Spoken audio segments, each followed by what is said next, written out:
اللهم انت بين ربنا يا تعالى الوالدين ربنا اعطنا في الدنيا حسنه وفي الاخره حسنه وقنا عذاب النار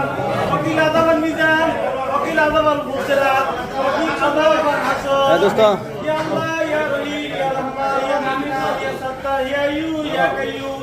يا ذو الجلال والاكرام হে আল্লাহ আমাদের মহান প্রভু আল্লাহ আপনি সব কিছু জানেন আল্লাহ আজকে